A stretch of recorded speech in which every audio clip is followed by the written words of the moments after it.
Welcome to the SEGP Gaming Podcast, episode 160. I'm your host, Jake Burke, and I'm joined, as always, by James St. Charles and Ted Libby. James, you're back. I'm back. I'm better than ever. Baby. Really? I think you are. Your mustache looks phenomenal. Yep. Post in the comments if James should keep the mustache. Yeah. James, how was rehab? It doesn't help. Oh, man. Man, if someone from his work watches this, they're going to be like, hey, man, was this real? Or was like your guy fucking with you on the podcast? We do need to know. One day. Yeah. One day. No one's going to watch it from his work. James, really quick. Ted talked about something on the podcast last week, which you did not watch from what I understand. Definitely did not have time to watch it. No worries. We'll move past it. He's watching Super Mario 64 speedruns, but what? It's fine. Ted was kind of trying to pitch that he was not going to play Skull and Bones this year because it was not good. I did make a passionate case to Jake that I shouldn't have to play. That doesn't make it less shitty. So we said, unfortunately, it is a $70 game, and we were going to fund him to play it. So he was like trying to talk us out of spending it. Oh. He pointed out that it's on like the Ubisoft Plus or Play or whatever. Oh, so you pay like $10 and you can play it. Yeah. So we're all going to pay $10 and we're all going to play Skull and Bones. Okay, so we're all going to play it. We're all going to play it, but Ted's got to review it for us. Fuck. We're going to do one co-op thing with him, but Ted's going to review it for us. Okay? Yep. I'm going to play it while I wait for Helldivers 2 to queue. So I'll get plenty of time to review. But Ted, I would like your review by April. The first show of April. I would like to know about your first or second impressions or whatever with Skull and Bones. The ships move at like 11 knots per hour. I can't get you a review by April. Yeah. Gotta cross into the Indian Ocean. Okay. Enough about Ted. I'm going to mail you the review. Enough about Ted, because this is the SEGP Gaming Podcast, where once a week we Discord over 500 miles, talk about a game-related topic and what games we are playing. Our show goes live on Friday on YouTube.com, Spotify, SoundCloud, anywhere you get your iTunes podcasts. It's probably on there if Ted's posted it within the allotted time. Fingers crossed for us all. Yep. Something big happened today. Two things happened, but something very big happened. Shadow of the Erdtree. We got a trailer. We got gameplay within the trailer. Did anyone have any idea what was happening? Yeah. Nope. Yeah. I was going to ask you the same question. First game. Because you know what, the first game, I don't think any of us ever watched a trailer because the game just came out and they did it perfectly. Now we got a trailer because they already know what we know. They know what we know. They're not hiding anything, but I'm guarantee this is gonna be huge, dude. This is gonna be like a 5-hour experience. This is gonna be like another game. Yeah. Quote me on this. Quoted. That was also my prediction, so we can quote another me too. Game. Yeah. Was my prediction best DLC of all time? Did I put that? That wasn't there. That wasn't there. It could be it. Was that not the best DLC trailer of all time? Dude, it's so interesting to see like kind of what they're doing with it, where they laid the seeds of having, I forget his name, but the man that was in the egg with the hand hanging out, like that was in there when you fought. Moog. That was who you fought who was guarding that egg. That wasn't the egg. Yeah, that wasn't in the egg. Oh. But it was really interesting. Like that's like an element they're playing with. You obviously are going to fight him later on in the DLC. Looks like in a very interesting new world. I liked your idea for the DLC. Do you remember your idea? Yeah, that it was going to be like overlaid on top of the old world. I don't know. What do you think? I don't know if it's that anymore.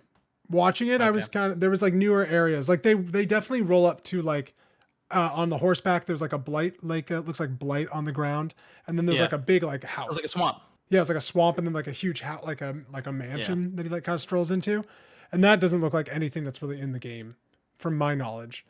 But who knows? They do what they did in this game with like levels. Yeah, like an under. I'm sure they have to because especially because that first area where the egg is, that looks like that's what you touch to go back in time. It sounds like, or something, or you touch to enter a different dimension. That was kind of in the dialogue. Was like this is like the entry point. So I wonder if that's like that's the area that you'll go into, and if you haven't beaten that alternate boss, you're going to have to enter the DLC. That's a hard boss. That's a hard boss. That's not an easy boss. I know. I have not done that in my New Game Plus, so shit. But I'm wondering if it is an overlay of the world. I don't know, because it does look like a lot of new locations, which I'm very into. I'm very curious what it is. The Elden world is very interesting, so it's gonna be interesting. Yeah, they look like some cool boss fights and fun stuff. Yeah, I did have one genuine question that if we can't answer today, I will be answering if we can. Okay. I have not beaten the Elden Ring, Mm-hmm. Famously on this podcast. Do you think I should start playing again now to be Yes. ready for the DLC, or should I start fresh when the DLC comes out? Probably start now. Because okay, it looks like Yeah. if what I was trying to say is like true, like you have to get to a certain point to even access the DLC. Right. So And that that's does seem like a deep very in. that seems like a very FromSoft thing to Yes. do. Yeah. I did, but in the quick descriptor of what's going to be in the game on the IGN website, it does mention like new monsters, new spells, new abilities, blah blah blah, and it kept it vague as to like, is that only in new DLC land, or are we going to get some overlay back into the regular game? I bet you encourage, can like, a new playthrough. You can probably take it back through, but I don't think like those new weapons or anything will be in the world. Okay. Like they won't probably be added in. Yeah. They often aren't in FromSoft DLCs. Okay. Yeah. Cool. Yeah, So- I will do more research on that and come back with a more cohesive answer as we get close to release time. Yeah. But I would definitely gear up to where you're going to need to get to that point to like which is what I would expect. Releasing in June? June 21st. June 21st. June 21st. Okay. We were definitely Cool. texting last night when it was kind of revealed that it was going to be a trailer this morning about like, are they about to drop it in February? Because that was the rumor time for a long time, was like February this year. And it was like, and the trailer's coming out. Maybe like they're going to drop it. I bet this is the only thing we see for the DLC. They didn't show I a lot of hope Elden so. Ring, so I kind of hope so Probably, too. probably they don't Yeah. have to show us anything else. Yeah, I know. I like how the first game was very stealthy. How it just came out and like they didn't like like I was like commenting. Any other company, any other American company would have just like shown like, look what we got. Yeah, We got shown the shit out of it. 10 Yeah. times the distance. We got 15 times the like Look at our would have battle blown- pass. Would have blown it out, but like I Welcome like to just the keeping it world of Elden hidden. Ring. Yeah. Like who is this? Who is that? That person looks like Melania. What is this? Like just like get everyone on their like Yeah. on edge until they play the game and they're like, oh crap, that's who he did that. That the person Yeah, they showed I what like love- 4 bosses before the release of Elden Ring. Like that was like all we saw of the Yeah. whole game. So I yeah. like going blind in DLC, like the Witcher DLC. I really went blind into it and like, holy shit, that's like amazing story that's in there. yeah, Really Changed good your life. DLC. Did change my life. yeah. I'm really excited for what this is going to be. How big it's going to be. From what I understand, I've never gotten to it, but the Bloodborne DLC was like very meaty and very great. I know the Dark Souls 3 DLC is very beloved, so Yeah, they love all the DLC. yeah, so I'm excited to see what they do with their like kind of with this gameplay as well. So, $40 price tag. oh, is that what it is? Yeah, $40 DLC. You know it has to be another game. Okay, I'm in. I would Yeah, have that's paid kinda- I guess- 100. yeah. Yeah, that's why I'm feeding into my question about like, do you think it'll change the base game as well? Of like $40 seems like more for an add-on world. Well, and like think about how long this has been in development. Like this is Yeah, like a it should probably be $60 yeah, or like more. it's like a 2+ year Considering. development at this point, Yeah. probably. So that's pretty wild. $40 gets everyone in who Yeah. you know. Yeah. So They're the gonna whole make that complete Elden Ring package would be $100 for Elden Ring. Yep. Oh, they'll probably come out with like a Oh, like of whatever course. edition. Game of the Year edition, man. Game of the edition. You're right. Yeah. 4 years later or whatever. Did they ever come out with the Game of the Year edition? They didn't need Are to. they like that? They don't need Japan to. companies never really. No. FromSoft knows. They don't need to know. Yeah. All right. Nintendo Direct also happened today, this morning on Thursday. Not a lot was really, it was a third-party Direct. The things we did learn, the big thing, is that the 4 Xbox games coming to multi-platform are Pentiment, Hi-Fi Rush, Grounded, and Sea of Thieves. So those are your 4 games that were what they talked about last time on the podcast, what we talked about. So those are your 4. There, 2 of them are coming to Switch. I don't think all 4 of them are yet announced for Switch, but Hi-Fi Rush and Sea of Thieves was announced for PS5 today. So That's really cool. yeah, Yep. Sea of Thieves I think is like the best of these It's games one to of be the on best. Their, Yeah. on their platform. Totally. I think it's a Yeah. great plan.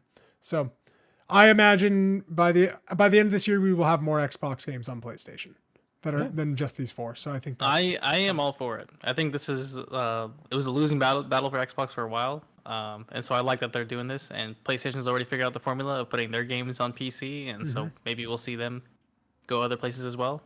yeah. We'll see. I like this kind of like spread it out. What Get did you? everyone We involved. didn't really ask you about like the rumors that were like basically when the world was on fire that Xbox was going to be Yeah, destroying there hardware was or a whatever. lot. there was a lot of rumors about like what they're gonna do. Like, there was like some big news. Like, they're doing what we expected. Like, they're still gonna keep their Game Pass model, but they're just gonna branch out some of the IP that has been like stagnant on their platform and spread it out. Yeah, because that's gonna really, let's see if Thieves Base gonna just it's gonna boom. I feel. I think Sea of Thieves is like the first one to do that. Yeah, it might not become the next big trending thing, but like you'll have a bigger, steady stream of players playing it. Yeah, when you're playing it, you know. Don't doubt the PlayStation player base. It's huge. Yeah, it's huge. Whenever new content comes out, new games. Hi-Fi Rush getting a physical release too is kind of cool. They get physical games. Yeah, I like. That's definitely a nod to that studio. Yeah, yeah, I think that's a great one to come to other platforms and kind of be like just a resurgence of like, oh, this is a great game that I never heard of. I think it's a great thing for them to have that. So, Grounded, I don't think does much. I don't think that name carries much weight.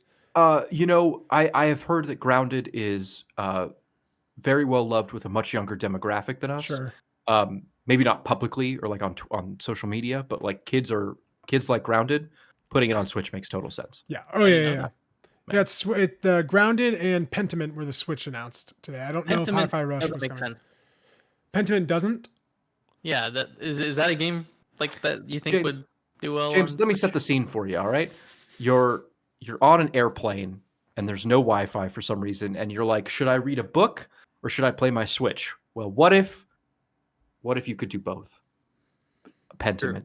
But what if you could play a better game on your Switch? Apparently, Pentiment is supposed to be great. Luigi's Mansion 3. No, that's a story. God. That's a book you can't drop.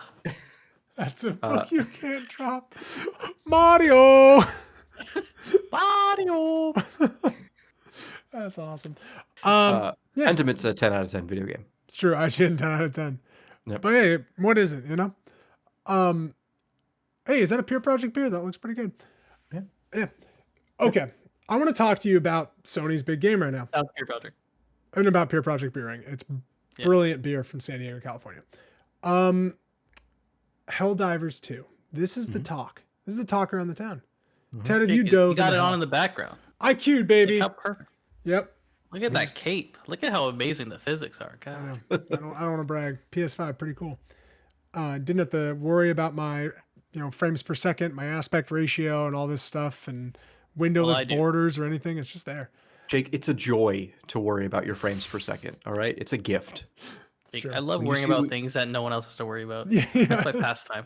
That is true. As someone with an anxiety problem, that is true. So yeah, Helldivers 2, it's out. It's big. It's happening. It's so big that nobody can get on it. They are working their ass off to get the servers up and running and get more capacity to this game because it is a huge hit. It's the sequel to Helldivers 1, which came out in PlayStation 4. It was a PS Plus launch game that came for free if you had PlayStation Plus. It was a top-down twin-stick shooter that was very much... it was much slower paced. It was a little more, but still tower defense-y and horde-based. But now Helldivers 2, third person. Have either of you played it? No. Yes, I'm level 3. I got to play like one time, like a couple hours. What were your kind of first reactions?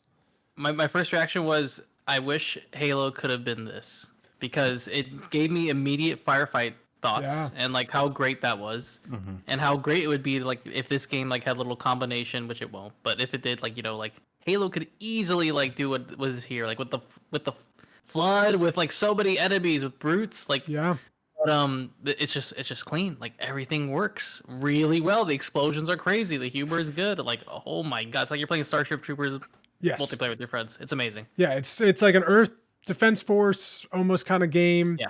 That you are with a Destiny type style, like over like progressive. You're in your little ship, progressing kind of your character, your weapons. So it's a third person shooter that is very in line with Starship Troopers. That Ted, at some point you'll just be firing like a machine gun for a really long time, and your guy will just go, for liberty, and then like you'll like hear like one of your friend go, yeah, like it's just absurd, kind of the humor of it. But it's Super Earth. Oh, Super Earth is what you're protecting and defending and liberating, and and of course, democracy's worst enemy are bugs, and that's like what they say. Yeah. The bugs, the worst enemy to democracy. But the gameplay is great. Ted, there's this one thing in this game. Ted, you remember Magicka? Yeah. Oh, is this the stratagems? So the stratagems. you could like you input commands. I don't know what it is on PlayStation 5. It's probably like up. It's my on the D-pad. and all that. Yeah. Yeah. And for us, it's like like arrow keys. Yep. But you know, in Magic, I used to be able to like input like codes, and it would like blow something up or like cast a spell. That's very like in tune with this game, where you could like input a code and like drop a weapon, drop a turret, nuke, drop whatever.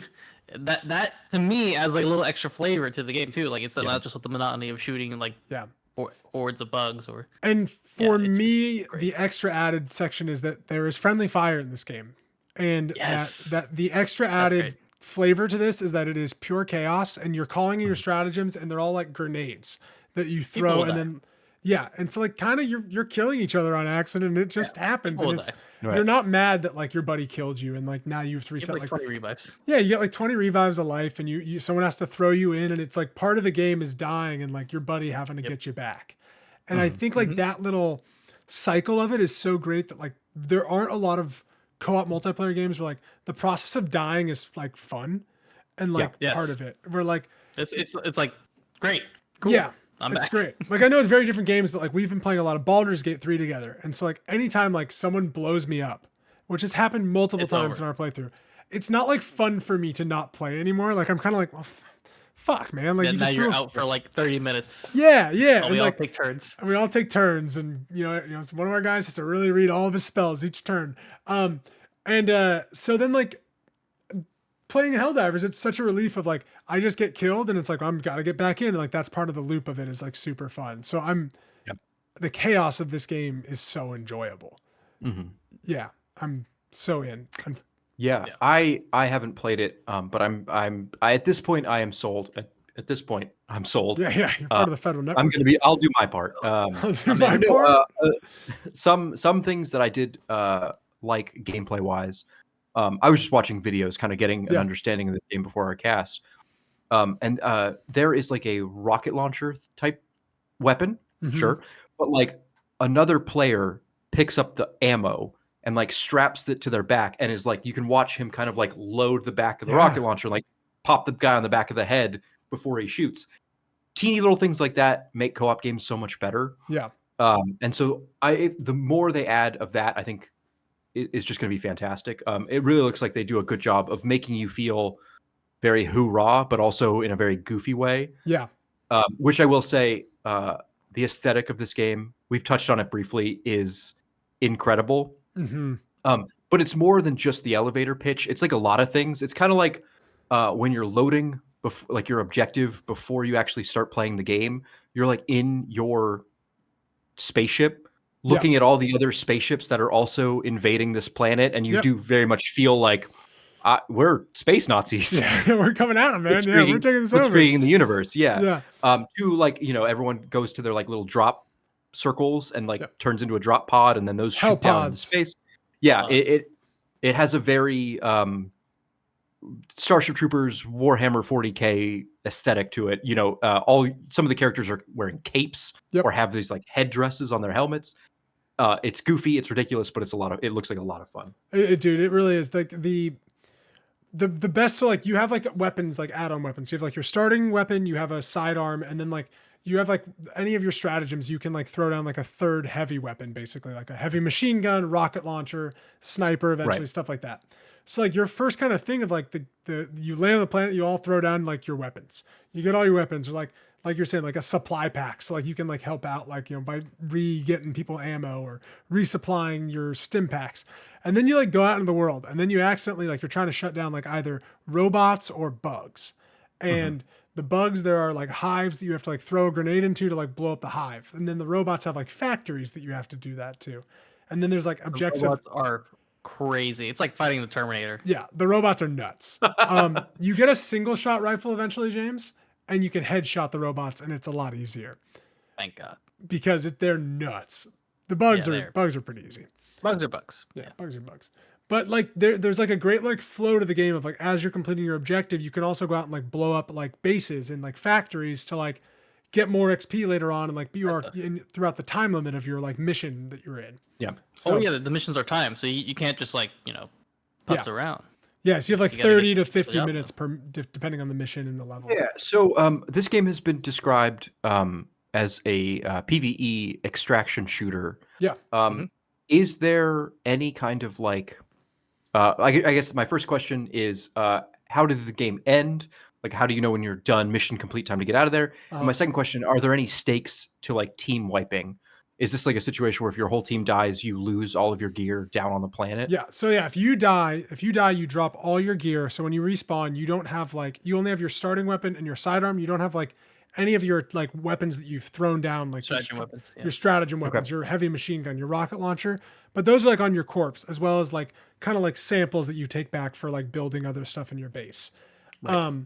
And landing there, then you like that. There, once you respawn, like you're dead, then your player gets like a chance for a respawn, like a reinforcement, your like friend, so they can do the stratagem to throw you back in to respawn. And you have like a limited number of lives. Eventually, if you lose all those lives, then you're out. You're done for the mission. So that's like that kind of thing. And then you complete your mission, which is usually like launch a missile or extract these scientists or blow up this super hive.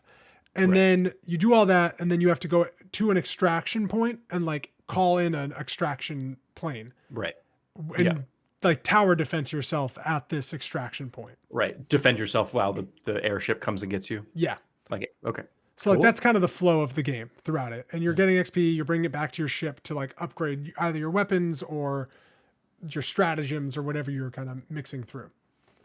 And I'm to understand there's a battle pass in this game. How live servicey is it? Or do you know how much they intend to support it? Are there going to be more bad guys to conquer? So like, what's the roadmap? From what I understand, the two factions that you fight, they were not in the first game. The first game had a different faction. So they have a third faction they can always bring in already. There's so many freaking currencies, because that's what video games are now, Ted. We just have a lot of currencies to buy a lot of different things. So there's a lot of currencies. One of them are medals. Medals are used in like a battle pass style grid, but buying the game, you have that. But then there is like a battle pass one where you can like purchase it for $10 real, and then you can unlock it using the same medals that you get to unlock stuff in the other pass. Okay. So there's definitely going to be battle pass stuff here. So there's going to be seasons. Do you guys feel any need to get the battle pass? Or are there things that you feel locked away behind either real money or playtime? Just cool armor. Just like looking cool. Yeah, sure. Oh, just looking cool. Yeah. So like I'm not worried about not looking cool because I'm, because you are cool. Yeah, because I'm cool already, so I don't have to worry about my looks. Yeah, exactly. You know what I'm saying? I think the only downside of this game is right now there's two paths you can do. You can open up more servers, which they haven't done, or what they're doing right now is they're just capping it. They're capping how many people can get in, and I think that's okay because they don't want to go too ham, be like, oh, overhyped, and then the game dies like right away, like Palworld. Not to say that died right away, but the player base went like this, and then Helldivers went up. And then if something else comes up, it's just gonna. That's how it's gonna be. Do this. Well, that's how it goes. I like that they keep it because it's kind of keeping the hype actually. I think it is too because it's always in the conversation.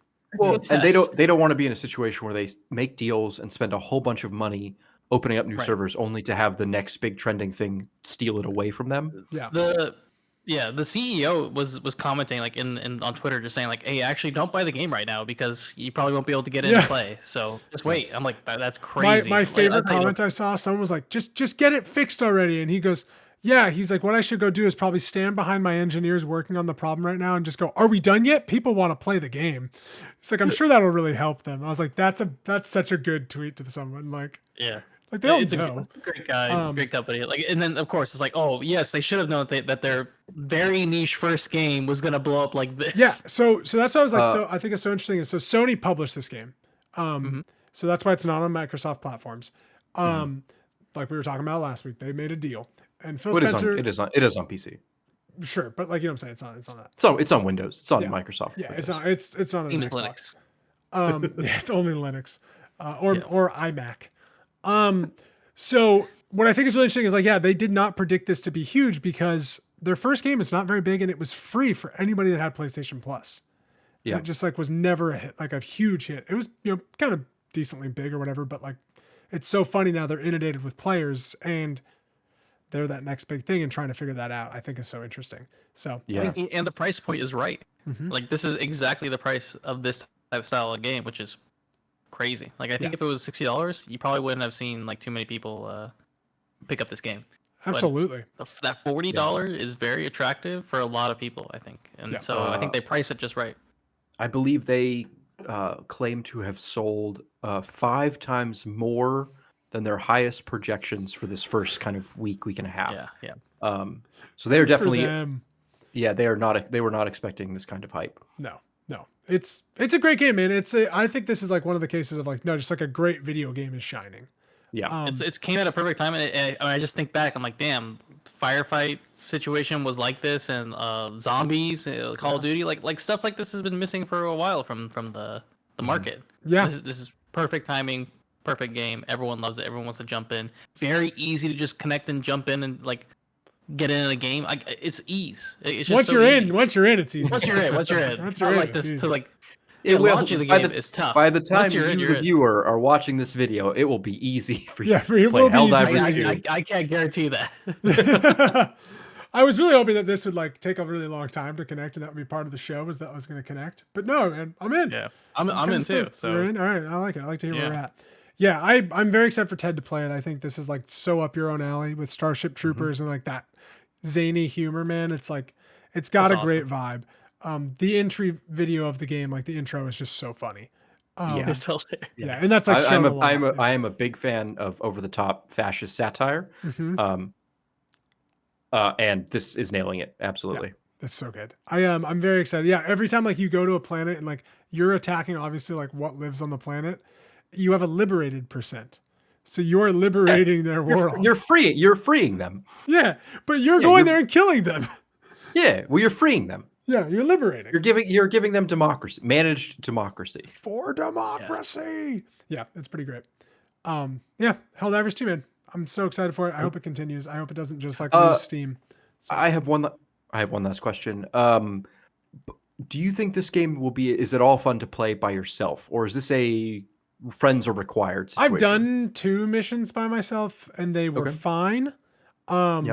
It's definitely much more enjoyable with people, and you're actually rewarded for playing with people more than playing by yourself. You get more XP playing with people. So, but it is very easy once you're in a game to join randoms.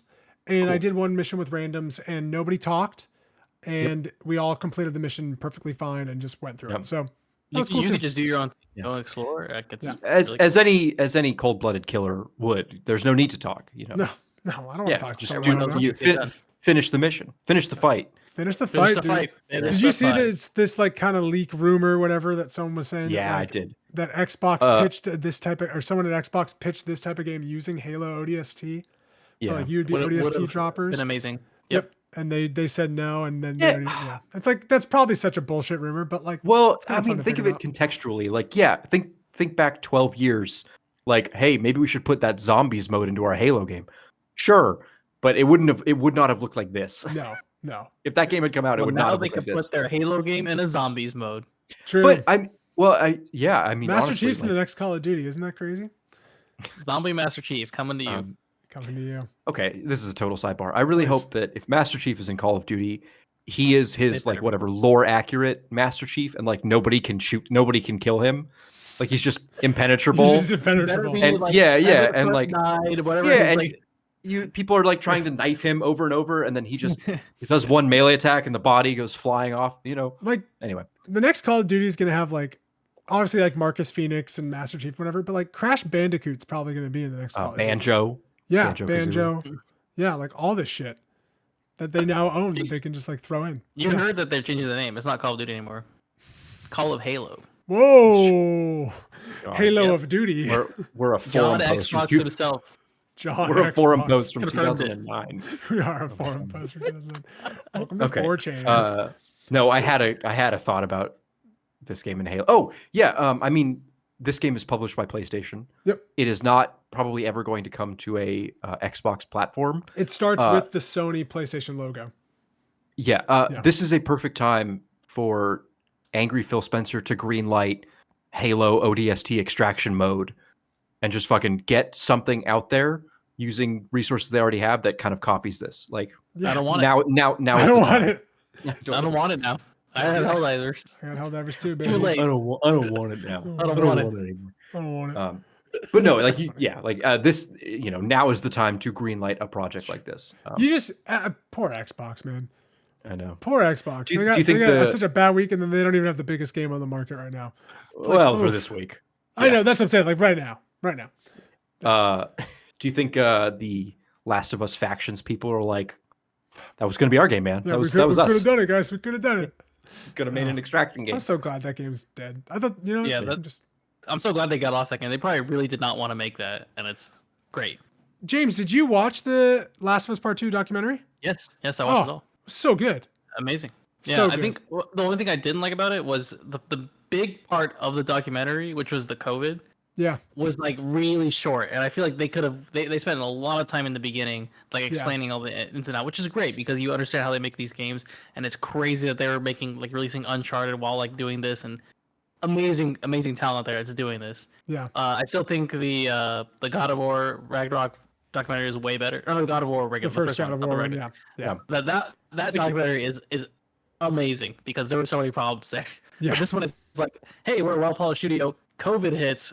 Oh shit! The leaks. When they started talking about the leaks, I was like, oh, leaks, yeah, that was heart-wrenching. Like Maddie stopped doing stuff and she just sat down on the couch and watched that part. She was like, this is crazy. I was like, yeah.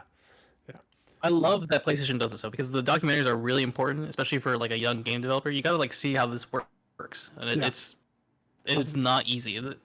To see where they started and what the end product was, it was incredible. So it was really interesting, Ted. In the documentary, they talk about how Naughty Dog, as a studio, fell in love with Bloodborne, and when Bloodborne came out, they were like, how do we use this game design in our stuff? Like this game is so well designed, and so that's what they tried to make The Last of Us Part 2 at first was make this Seattle's going to be this world that you explore and stuff starts unlocking and you go through this whole kind of section, and they were trying to figure out how they were going to make that work, and they weren't able to.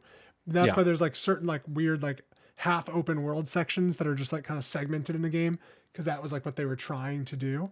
Yeah, they're exploring it. It's just too much stuff. Yeah, what a great concept for sure. Yeah, my conspiracy. Elden Ring come out and it's what? What if Naughty Dog makes Bloodborne 2? No. What if? No. It's not the next game's not The Last of Us Part 2. Or Naughty Dog makes. No, they're making a Part 3. I thought the next game isn't though. Because in the end of the documentary, Neil Druckmann talks about he just got the idea. He's just written the first treatment for the game for 3. So they're not developing. No. Yeah. So we'll just throw it all out the window because FromSoft games don't make any fucking sense. I know. I'm just interested. I'm curious what their next game will be using that kind of game design mentality. That's kind of weird. Uncharted FromSoft Generations. FromSoft. So I'm wondering. Sorry, we're talking about FromSoft, but Please. I'm wondering. But I'm going back to Last of Us. Oh. But I'm wondering if the break with the show inspired some more writing, or if there's a different direction. We've talked about this. They're filming right now. Mm-hmm. We know what's happening. Of course we know you and I, Jake. But I'm curious if how are they going to extend it? Are they going to just stop it? Mm-hmm. Are they going to continue it? Or are they going to? It's a hit series. They won a bunch of awards. We were talking about that. I can't imagine that the show. I don't think the show will go past the game. That's what I was wondering. But he has the idea before the game. He has the story. But I think HBO also had Game of Thrones, and they did it, and they went past the original thing, and it fucked it all up. So are you gonna do that then with your next big nerd show? Well, that's got to be something talked about. If you fuck it all up with the show, then they know it won't work for the game, and then they can make it. I just don't think you fuck with the game in that way. So I'm curious, man, because I thought about that, especially if the game isn't coming out next year, because that was my prediction was Part 3 is next year or the year after, so that the show is right there afterwards. Mm-hmm. Because and even in the documentary, he's The Last of Us to me is a 3-part story. Yes, he even said, "Yep, exactly." So it's gonna end, which I'm so thankful. Mm-hmm. Don't make this thing forever. No, let me have my favorite thing be good for forever, because Star Wars kills. The Last of Us 5 Guardians. No, wait, The Last of Us Infinity. Well, Last of Us Joel's origin story. We don't need people are give me a young Tommy game. The Last of Us Generations. Oh, yeah, Last of Us Generations. Yeah. The Last of Us Nemesis. Yeah. Exactly. I'm just naming Star Trek titles at this point. Yeah, that's all right. The Last of Us: The Search for Spock. You know what? I'm back in. There it is. God damn it, Jake! I'm back in. There you got me back in. I think this is a wonderful place to say goodbye. So thank you so much for watching the SEGP Gaming Podcast, episode 160. My name is Jake. That's James. That's Ted. And we will see you next week because we're diving in right now, James. You know what I'm saying? Dive into hell. Let's go dive.